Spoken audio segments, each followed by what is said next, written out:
নমস্কাৰ মই আপিয়াল ৰহমানৰ স্বাগতম জনাইছো এই ইউটিউব চেনেললৈ আজি আমি পঢ়িম ক্লাস 6 ৰ বিজ্ঞানৰ সায়েন্সৰ যেটো চেপ্টাৰ 5 আছে মোশন এণ্ড মেজাৰমেন্ট অফ ডিসটেন্সেস এইফালে অসমীয়াটি লিখা আছে চেপ্টাৰ 5 গতি আৰু দ্ৰুতৰ জোখমাক খুব এটা ইম্পৰ্টেন্ট অধ্যায় এটো ইয়াৰ পৰা তোমালোকৰ পৰীক্ষাত প্ৰশ্ন আহিব সো আজি এইটো পাঠৰ যি এক্সাৰসাইজ প্ৰশ্ন আছে এক্সাৰসাইজৰ অৰ্থাৎ অনুশীলনীৰ সম্পূৰ্ণখিনি সমাধান কৰিম লগতে পাঠৰ ভিতৰৰ পৰা তোমালোকৰ কোৱেশ্চন বনাই দি এমসিকিউ বনাই দিয়া সেইখিনিৰ মই তোমালোকক সমাধান কৰি দিম So তোমালোকে যদি এতিয়ালৈকে মোৰ এইটো ইউটিউব চেনেল সাবস্ক্ৰাইব কৰা তাহলে ইয়াত ক্লিক কৰি এবাৰ ক্লিক কৰি দিলে সাবস্ক্ৰাইব হৈ যায় কিমান ধুনিয়া দেখি আৰু ভিডিওটা এনেকৈ তোমালোকে লাইক কৰি দিবা ঠিক আছে আৰু তোমালোকক যদি আৰু বেলেগ সাবজেক্ট লাগে যেনেকুৱা এনেকৈ মোৰ নামত ক্লিক কৰিবা ইয়াত আপিয়াল ৰহমান দেখা পাইছা মোৰ নাম এইটো গতিকে ইয়াত তোমালোকে এনেকৈ দবাই দিবা ইয়াত সব প্লেলিষ্ট বুলি লিখা আছে প্লেলিষ্টত যেতিয়া ক্লিক কৰিবা তেতিয়া তোমালোকে ইয়াত সোৱা ক্লাস 7 ৰ ম্যাথছ দিয়া আছে গতিকে ক্লাস 7 ত যেতিয়া উঠিবা তেতিয়া তোমালোকে ম্যাথছ চাব পাৰিবা 9 ত যেতিয়া উঠিবা তেতিয়া পাবা ক্লাস 10 যেতিয়া উঠিবা তেতিয়া পাবা সকলো সাবজেক্ট মই কৰাই দিও পিডি অফ কষ্টত ইয়া সব ক্লাস 6 হিন্দি প্লেলিষ্ট ইয়াত আছে 1 বাই 1 সলিউশন পাই যাবা সো গতিকে তোমালোকে ক্লাস 7 ত গৈ হিন্দি পাবা ক্লাস 7 8 9 10 লৈকে মোৰ ভিডিও ফ্ৰীতে চাব পাৰিবা ঠিক আছে সো ইয়াত নিশ্চয়কৈ দেখা পাইছে ক্লাস 6 ম্যাথ আসাম বুলি লিখা আছে এইটো প্লেলিষ্টত তোমালোকে লেসন 1 অনুশীলনী 1 এৰ পৰা তোমালোকে ধুনিয়াকৈ লাষ্ট লৈকে সলিউশন কৰি দিয়া আছে ঠিক আছে 1 বাই 1 সলিউশন তোমালোকক ধুনিয়াকৈ কৰি দিয়া আছে 1D 13 নম্বৰ লৈকে এইটো 14 পৰা 17 নম্বৰ লৈকে তাৰপৰ 1D 18 পৰা 22 তাৰপৰ 2 নম্বৰ চেপ্টাৰ আহে তাৰপৰ 2A 2B এনেকৈ ধুনিয়াকৈ কৰি দিয়া আছে ঠিক আছে সো তাৰ পিছত এইফালে ব্যাক কৰিলে তোমালোকে চাব পাৰে আৰু বহুত আছে এনেকৈ সম্পূৰ্ণখিনি সমাধান আছে ক্লাস 8 ৰ ম্যাথছ আছে ঠিক আছে যে তোমালোকৰ বন্ধু বান্ধৱী যি সকলে টিউচন লোৱা নাই বা দুখিয়া ঘৰৰ বা যি সকলে ইউটিউবত চাই মোবাইল আছে কিন্তু পঢ়াশুনা ভিডিও আছে তোমালোকে স্ক্ৰীনত কৈ দিবা যে পঢ়াশুনাৰ ভিডিও চাব পাৰা ইউটিউবত সাৰ্চ কৰি আপিল ছাৰৰ ভিডিও নহলে যি তোমালোকৰ পাঠৰ নামৰ ওপৰত থাকে QR কোড বিলাক এইবিলাক যেনেকৈ J6M5H3 এইবিলাক সাৰ্চ কৰি আহি যায় ঠিক আছে সো আমি যি অনুশীলনীত প্ৰশ্ন দিয়া আছে অনুশীলনীৰ প্ৰশ্নখিনি সমাধান কৰি তোমালোকৰ পেজ নম্বৰ 92 আৰু ইংৰাজী মাধ্যম দিয়া আছে পেজ নম্বৰ 91 ত এক্সাৰসাইজ অনুশীলনী আমি এতিয়া এইবিলাকৰ সমাধান কৰো তাৰ পিছত ভিতৰুৱা পাঠৰ ভিতৰৰ প্ৰশ্ন চাম এক্সাৰসাইজ অনুশীলনীত 1 নম্বৰ প্ৰশ্ন দিছে যে give two examples each of modes of transport used on land water and air যে মাটি পানী আৰু বায়ুত ব্যৱহাৰ কৰা পৰিবহন ব্যৱস্থাৰ প্ৰতিবিধৰ দুটাকৈ উদাহৰণ দিয়া সো আমি লিখিম এনসাৰটো এনেদৰে ইংৰাজীত লিখিম যে ল্যান্ডত চলে মাটিত চলে কি বাস এণ্ড ট্ৰেইন মাটি বাস আৰু ৰেল তাৰ পিছত যি ওয়াটাৰ আছে ওয়াটাৰত অৰ্থাৎ পানীত চলে কি বোট এণ্ড শিপ নাও আৰু জাহাজ তাৰ পিছত এয়াৰ অৰ্থাৎ বতাহত কি চলে এয়াৰত এৰোপ্লেন এণ্ড হেলিকপ্টাৰ অসমীয়াত দিবা যে বায়ুত কি চলে বায়ু উৰাজাহাজ আৰু হেলিকপ্টাৰ বায়ুত চলে ঠিক আছে এতিয়া আমাক 2 নম্বৰ বিলাক দিছে যে ফিল ইন দা ব্ল্যাঙ্কস খালি ঠাই পূৰ কৰা যেনেকৈ প্ৰথমতে দিছে যে 1 মিটাৰ = কিমান সেন্টিমিটাৰ আমাক ড্যাশ দিয়া আছে খালি ঠাই গতিকে খালি ঠাই হ'ব 100 সেন্টিমিটাৰ 1 মিটাৰ মানে 100 সেন্টিমিটাৰ ঠিক আছে তাৰ পিছত বি নম্বৰ যে 5 কিলোমিটাৰ = 5000 মিটাৰ হ'ব কাৰণ 1 কিলোমিটাৰ = 1000 মিটাৰ গতিকে 1 পূৰণ 5 5000 হৈ যাব গতিকে 5 কিলোমিটাৰ 5000 মিটাৰ গতিকে 5 কিলোমিটাৰ 5000 মিটাৰ হ'ব অসমীয়াত 4 number The motion of a child on a swing is periodic is what গতিকে এটো periodic যে দোলনাত শিশু এটাই কৰা গতিটো হৈছে ড্যাশ গতিকে পৰ্যাবৃত্ত গতি তাৰ পিছত 4 নম্বৰ যে motion of a needle of a sewing machine is কি গতিকে এটো periodic এইবিলাকৰ পৰা এমসিকিউ তোমালোকে আহিব পাৰে এমসিকিউ ঠিক আছে চাবা তাৰ পিছত যে 2 নম্বৰ যে সিলাই মেচিনৰ বেজিটৰ গতিটো হৈছে পৰ্যাবৃত্ত গতি ঠিক আছে এটা 5 নম্বৰ প্ৰশ্ন যে motion of the wheel of a bicycle is ইয়াত খালি ঠাই হ'ব সার্কুলার আৰু ই নম্বৰ অসমীয়াত যে বাইসাইকেলৰ চকাৰ গতিটো হৈছে বৃত্তীয় গতি ঠিক আছে 3 নম্বৰ প্ৰশ্ন why can a pace or a footstep not be used as a standard unit of length মানে ভৰিৰ জোখ বা পথ চিহ্ন এটা কিয় দৈৰ্ঘ্যৰ জোখৰ প্ৰকাশ একক হিচাপে ব্যৱহাৰ কৰিব নোৱাৰি আমি উত্তৰ কৰিম because footsteps length is varies from person to person আমি অসমীয়াত লিখিম যে কাৰণ উত্তৰ কাৰণ যে প্ৰত্যেকজন মানুহৰ ভৰিৰ খোজ বা পথ চিহ্ন সমান নহয় এই কাৰণে আমি ভৰিৰ যেটো পথ চিহ্ন থাকে হেতু আমি একক হিচাপে ব্যৱহাৰ নকৰো ঠিক আছে এতিয়া আমাক 4 নম্বৰ প্ৰশ্ন দিছে যে arrange the following length in their increasing magnitude মানে বৰ্ধিত ক্ৰমত তলৰ দৈৰ্ঘ্যবোৰ সজোৱা 4 নম্বৰটো কৈছে বৰ্ধিত ক্ৰমত মানে কি সৰুৰ পৰা ডাঙৰলৈ মানে বাঢ়ি থকা ক্ৰম ঠিক আছে মানে আমি যি জানো যে ঊৰ্ধ্বক্ৰমত সজোৱা হেতু সো গতিকে আমাক দিছে 1 metre 1 centimetre 1 kilometre 1 millimetre 1 centimetre 1 kilometre 1 millimetre 1 metre টু আগফালে আছে মই দিয়া নাই গতি 1 মিটাৰ ঠিক আছে অনলি m বুলি লিখিলো একে বুজাব ঠিক আছে 1 মিটাৰ সো আমি জানো বৰ্ধিত ক্ৰমৰ আটাতকৈ সৰু হৈছে 1 মিলিমিটাৰ গতিকে 1 মিলিমিটাৰ আগত আহিব তাৰ পিছত আহিব 1 সেন্টিমিটাৰ গতিকে এটা কোন ভুল হৈছে ৰবা মই ঠিক কৰি আছো প্ৰথম ইংৰাজীটো ঠিক আছে যে প্ৰথমত আহিব 1 মিলিমিটাৰ তাৰ পিছত আহিব 1 সেন্টিমিটাৰ তাৰ পিছত আহিব 1 মিটাৰ তাৰ পিছত আহিব 1 কিলোমিটাৰ মই ইয়াত লিখি দওঁ কে আই এল ও ইয়াত আহি আছে কিলো এম ই টি আর ই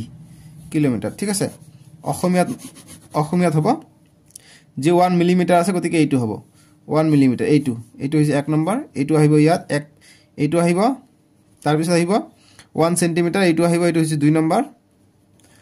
তাৰ পিছত আহিব 1 সেন্টিমিটাৰ পিছত মিটাৰ আহিব গতিকে এইটো হ'ব 3 নম্বৰ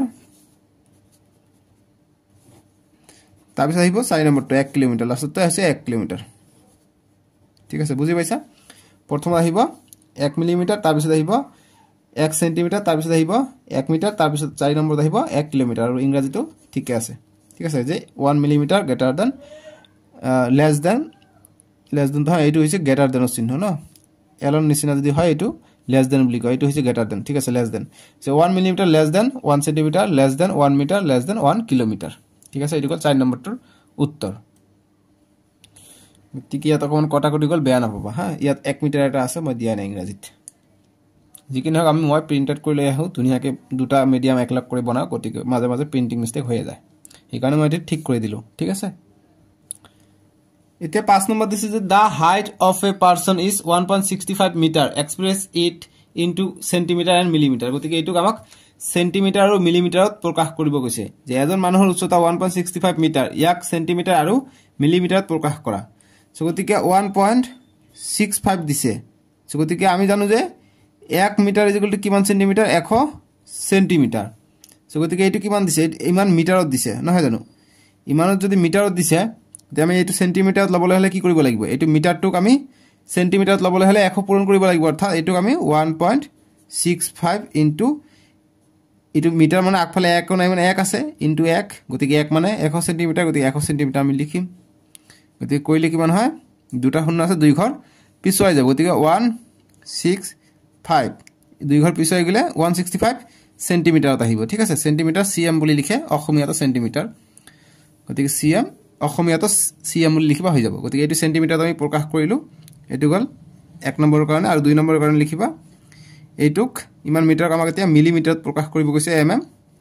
গতিকে এমএমত হলে গতিকে এইটো হলে সেন্টিমিটাৰ হলে কি হ'ব 165 সেন্টিমিটাৰ গতিকে আমি জানো কি মিলিমিটাৰ মানে কি যে 100 মিলিমিটাৰে 1 সেন্টিমিটাৰ ঠিক আছে গতিকে 1 সেন্টিমিটাৰ হয় সৰি ভুল হৈ গল 10 মিলিমিটাৰ ইকুয়াল টু 1 সেন্টিমিটাৰ তোমালোকে স্কেলাৰটা চোৱা ইয়াত চোৱা যে ইয়াৰ পৰা ইয়াৰ দূৰত্ব 1 সেন্টিমিটাৰ ইয়াৰ পৰা ইয়াৰ দূৰত্ব 1 সেন্টিমিটাৰ ইয়াত মিলিমিটাৰ কিমান আছে 10 গতিকে 1 2 3 4 5 6 7 8 9 10 আছে গতিকে 10 মিলিমিটাৰ ইকুয়াল টু 1 সেন্টিমিটাৰ গতিকে সেই কাৰণে এইটো লগত কিমান হ'ব 10 মিলিমিটাৰ পূৰণ হ'ব তেতিয়া এইটো কাটি যাব ঠিক আছে গতিকে 165 লগত 10 এতিয়া মিলিমিটাৰত আহিলে এমএমত আহিলে গতিকে এমএমত আহিলে 10 টো পূৰণ হলে 1650 মিলিমিটাৰ গতিকে এইটো এটা সলিউশন ঠিক আছে বুজি পালো এইটো গল 5 নম্বৰটো সলিউশন এটা 6 নম্বৰটো আমাক দিছে যে the distance between Radha's home and her school is 3250 meter express this distance into kilometer গতিকে এইটো আমাক কিলোমিটাৰত উল্লেখ কৰিব লাগে সো গতিকে 3250 গতিকে 1000 কিলোমিটাৰে 1 কিলোমিটাৰ থাকে 1000 মিটাৰ এটা আমাক ইমান কৈছে গতিকে কি ভাগ কৰিব লাগিব 1000 দি 1000 দি আমি ভাগ কৰিলে পাই যাম গতিকে ভাগ কৰিলে কিমান হয় তোমালোকে চোৱা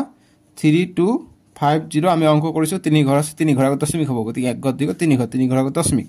অৰ্থাৎ 3.25 দশমিকৰ পাছলে শূন্য থাকিলে আমি নিলিখো অনলি 3.25 গতিকে ইমান কিলোমিটাৰ তাৰ মানে ঠিক আছে গতিকে ইমান কিলোমিটাৰ গতিকে এইটো মই ডাইৰেক্ট আনসাৰ কৰিছো যে আমি জানো যে যেহেতু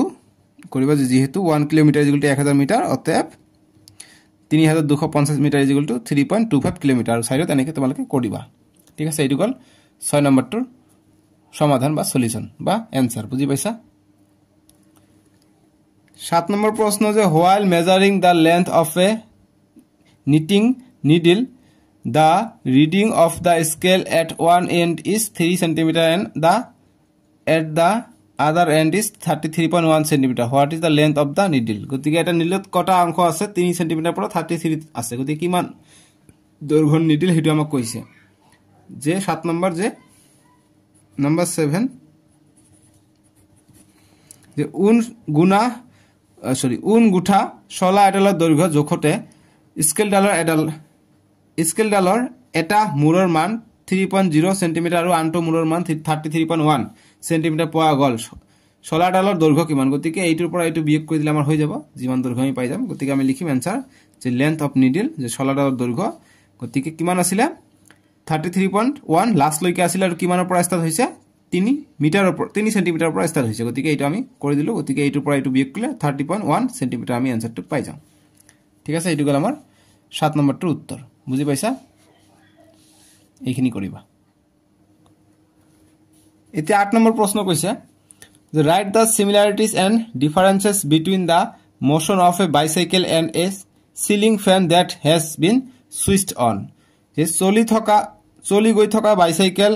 এখন আৰু সুইচ অন কৰা সিলিং ফ্যান এখনৰ গতিৰ সাদৃশ্য আৰু পাৰ্থক্যবোৰ লিখা সো আমি आंसर লিখিম পাৰ্থক্য আৰু সাদৃশ্য প্ৰথমত आंसर কৰিম যে সিমিলাৰিটিজ অৰ্থাৎ সাদৃশ্য যে the blades of a fan and the wheels of a bicycle show circular motion অসমীয়াত লিখিম যে সাদৃশ্য যে চলি থকা সিলিং ফ্যানখন আৰু বাইসাইকেলখনৰ বৃত্তাকাৰ গতিত যে বাইসাইকেলখন দিবা যে বাইসাইকেলখন বৃত্তাকাৰ গতিত গতি কৰি আছে আৰু ডিফাৰেন্স লিখিম পাৰ্থক্য লিখিম বা বৈসাদৃশ্য লিখিম যে আমাক পাৰ্থক্যবোৰ কৈছে পাৰ্থক্য যে প্ৰথমত লিখিম ইংৰাজীত যে ডিফারেন্স যে bicycle moves in rectilinear motion but the fan does not move in rectilinear motion বৈসাদৃশ্য বা পাৰ্থক্য বুলিও দিব পাৰা ঠিক আছে যে কোশ্চন যেটো কৈছে পাৰ্থক্য বুলি দিব পাৰা পাৰ্থক্য বুলি কৈছে পাৰ্থক্য দিও পাৰ্থক্য কৈছে পাৰ্থক্য দিলু ঠিক আছে যে পাৰ্থক্য কি পাৰ্থক্য যে বাইসাইকেলৰ চকা সৰলৰৈখিকভাৱে গতি কৰি থাকে কিন্তু সিলিং ফ্যানখনে সৰলৰৈখিকভাৱে গতি নকৰে গতিকে বাইসাইকেলখন আগুৱাই গৈ থাকে কিন্তু সিলিং ফ্যান একে জায়গাতে ঘূৰি থাকে গতিকে এইটো হৈ যাব পাৰ্থক্য 9 নম্বৰ প্ৰশ্ন যে why would you not like to use a measuring tape made of an elastic material like rubber to measure distance what would be some of the problems you would meet in the telling someone about a distance you measured with such a tape কৈছে যে দূৰত্ব জুখিবলৈ তোমালোকে বাৰু কিয় ইলাষ্টিকৰ মাপক ফিটা ব্যৱহাৰ কৰিব নোৱাৰা ইলাষ্টিকৰ ফিটাৰে তুমি জোখা দূৰত্ব এটাৰ বিষয়ে কাৰোবাক কওঁতে তুমি কি সমস্যাৰ সন্মুখীন হবা সো আমি যেটো টানিলে দীঘল হয় আৰু এৰি দিলে আগৰ অৱস্থালৈ ঘূৰি আহে এটো কি এটো ইলাষ্টিক বুলি কয় ৰবৰৰ বস্তু গতিকে এইখিনি বস্তু আমি কোনো এটা বস্তু মাপু নেকি হেতু বস্তু দি নাপিলে আমি সমস্যা হ'ব আমাৰ সঠিক যোগটো আমি নাপাম কাৰণ হেতুৰ আকৃতি এৰি দিয়াৰ লগে লগে কমি যাব গতিকে কোনে কিমান বল প্ৰয়োগ কৰি হেতুক টানিছে হেতু আমি নাজানো গতিকে হেতু কি অসুবিধা হ'ব পাৰে আৰু কেনেকৈ আমি এই অসুবিধাটো আমাৰ আনাজনক আমি কম সো এইটো 9 নম্বৰটোৰ কাৰণে প্ৰথমত অসমীয়াটো কৰিবা যে দূৰত্ব জুখিবলৈ আমি ইলাষ্টিক মাপক ফিটা ব্যৱহাৰ কৰিব নোৱাৰো কাৰণ ইয়াৰ দৈৰ্ঘ্য টানি কম বেছি কৰিব পাৰি তাৰ পিছত লিখিম যে ইলাষ্টিকৰ ফিটাৰে তুমি জোখা বা আমি জোখা ইয়াত আমি তুমি কথা নিদিবা যেহেতু কোশ্চনত তুমি কৈছে ইয়াত দিম আমি ঠিক আছে যে আমি যে ইলাষ্টিকৰ ফিটাৰে আমি জোখা দূৰত্ব এটাৰ বিষয়ে কাৰোবাক কওঁতে আমি বহুত সমস্যাৰ সন্মুখীন হ'ব ঠিক আছে যে হ'ব পাৰো দিবা যে হ'ব পাৰো যেনে ইলাষ্টিকৰ মাপক ব্যৱহাৰ কৰিলে প্ৰয়োগ কৰাৰ বলৰ ওপৰত নিৰ্ভৰ কৰি মাপকডালৰ দৈৰ্ঘ্যৰ সালসলনি ঘটে হেহে কিমান বল প্ৰয়োগ কৰা হৈছে সেই বিষয়ে জনাব লাগিব তেনেকৈ আমি ইংৰাজী মিডিয়াম দি আনসাৰটো চাও ইংৰাজী মিডিয়াম 9 নম্বৰ প্ৰশ্নটোৰ উত্তৰ কৰিবা যে an elastic measuring tape will not give accurate measurement as it stretches in length and reduces in size when stretched when we express measurement taken with elastic tape we have to tell whether the tap was stretched. If yes, how much? Hence, it is very difficult to tell the measurement taken from the elastic tap. গতিকে আমি কিমান দীঘল লৈছো কিমান টানকে লৈছো এটি সববিলাকে আমাক ক'ব লাগিব সেইকাৰণে আমাক এটো ডিফিকাল্ট বহুত কষ্ট হ'ব এতিয়া 10 নম্বৰ প্ৰশ্নটো দিছে যে give two examples of periodic motion গতিকে आंसर কৰিম যে a needle of a swing machine আৰু b নম্বৰ যে pendulum অসমীয়া দিছে 10 নম্বৰটো যে পৰ্যাবৃত্ত গতিৰ দুটা উদাহৰণ দিয়া লিখিম ঘড়ীৰ দোলক সিলাই মেচিনৰ বেজি এতিয়া আমি পাঠৰ ভিতৰৰ প্ৰশ্ন চাম যিবিলাক বহুত ইম্পৰ্টেন্ট তোমালোকৰ পৰীক্ষাৰ কাৰণে গতিকে সেইখিনি মই বনাই আনিছো তোমালোকৰ কাৰণে সোৱা পাঠৰ ভিতৰৰ প্ৰশ্ন উত্তৰ ইনসাইড বুক কোশ্চেন আনসাৰ এইবিলাক পৰীক্ষাত আহিব যেনেকা প্ৰথমত দিছে আমাক এমসিকিউ টাইপৰ প্ৰশ্ন যে what is the SI unit of length যে দৈৰ্ঘ্যৰ এসআই একক কি গতিকে এসআই একক কি ইম্পৰ্টেন্ট দৈৰ্ঘ্যৰ এসআই একক আমাক অপচন এ দি আছে মিলিমিটাৰ বি দি আছে সেন্টিমিটাৰ সি দি আছে মিটাৰ ডি দি আছে কিলোমিটাৰ গতিকে আনসাৰটো হৈ যাব দৈৰ্ঘ্যৰ এসআই একক হৈছে মিটাৰ গতিকে সি নম্বৰ হৈ যাব আনসাৰটো ঠিক আছে आंसर হ'ব মিটাৰ দৈৰ্ঘ্যৰ এসআই একক হৈছে মিটাৰ মনত থাকিব ইম্পৰ্টেন্ট প্ৰশ্ন এটো দৈৰ্ঘ্যৰ এসআই একক হৈছে মিটাৰ ঠিক আছে এতিয়া 2 নম্বৰ এমসিকিউ দিছে যে এসআই ইউনিট ইজ এসআই এককটো কি ভাৰতীয় পদ্ধতি নে আন্তৰ্জাতিক পদ্ধতি নে বৈজ্ঞানিক পদ্ধতি নে ওপৰৰ এটা নহয় কোনটো হয় গতিকে এইটো হ'ব ইন্টাৰনেশ্যনেল সিস্টেম অৰ্থাৎ আন্তৰ্জাতিক পদ্ধতি ইন্টাৰনেশ্যনেল সিস্টেম হৈছে এসআই ইউনিট এসআই এককটো হৈছে ইন্টাৰনেশ্যনেল সিস্টেম ভাৰতীয় বা ইন্ডিয়ান সিস্টেম নহয় সায়েন্টিফিক সিস্টেমও নহয় ইন্টাৰনেশ্যনেল সিস্টেম হ'ব দুই এর आंसर হ'ব বি ঠিক আছে বুজি পাইছো এতিয়া আমি 3 নম্বৰ যেটো আছে যে ৰাইট ফৰ মিনস অফ ট্ৰান্সপোৰ্টেশন মানে চাৰিটা পৰিবহন ব্যৱস্থাৰ নাম লিখা আমি লিখিম যে आंसर বাস ট্ৰেইন এৰোপ্লেন শিপস বাস ট্ৰেইন উৰাজাহাজ জাহাজ ঠিক আছে এতিয়া 4 নম্বৰ প্ৰশ্ন ইম্পৰ্টেন্ট যে হোৱাট ইজ পিৰিয়ডিক মোশন যে পৰ্যাবৃত্ত গতি কি আমি आंसर কৰিম যে an object repeats its motion after some time this type of motion is called periodic motion অসমীয়াত লিখিম যে এটা বস্তুৱে নিৰ্দিষ্ট সময়ৰ ব্যৱধানত নিজৰ গতিৰ পুনৰাবৃত্তি ঘটায় এনে গতিক পৰ্যাবৃত্ত গতি বলে ঠিক আছে এটা 5 নম্বৰ প্ৰশ্নটো ইম্পৰ্টেন্ট প্ৰশ্ন 2 নম্বৰৰ কাৰণে যে difference between rectilinear motion and periodic motion যে সৰলৰৈখিক গতি আৰু পৰ্যাবৃত্ত গতিৰ মাজত পাৰ্থক্য লিখা আমি কৰিম आंसर যে প্ৰথমত সৰলৰৈখিকটো লিখিলও The answer the object moved along a straight line. This type of motion is called rectilinear motion. Example, motion of a car. অসমীয়াত দিম যে বস্তুবোৰে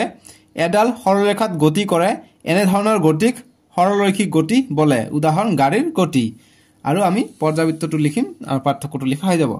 এতিয়া লিখিম যে and যে again another hand বা n দিবা ডাইৰেক্ট এনেকে ইয়াৰ পিছত ডাইৰেক্ট এনেকে দিবা যে an object repeats its motion after some time this type of motion is called periodic motion example swing অসমীয়াত দিবা যে এটা বস্তুৱে নিৰ্দিষ্ট সময়ৰ ব্যৱধানত নিজৰ গতিৰ পুনৰাবৃত্তি ঘটায় এনে গতিক পৰ্যাবৃত্ত গতি বলে উদাহৰণ দোলনা ঠিক আছে সো ইমানে আছিল আৰু আজিৰ ভিডিওত আৰু নাই আমি নেক্সট ভিডিওত তোমালোকৰ নেক্সট চ্যাপ্টাৰটো পঢ়িম তোমালোকে ভিডিওটো লাইক কৰি দিবা নেক্সট চ্যাপ্টাৰটো ডেসক্ৰিপচনৰ প্ৰথম লিংকত আছে তাতে ক্লিক কৰি চাব পাৰিবা ঠিক আছে আজিলৈকে আহো বাই বাই টেক কেয়াৰ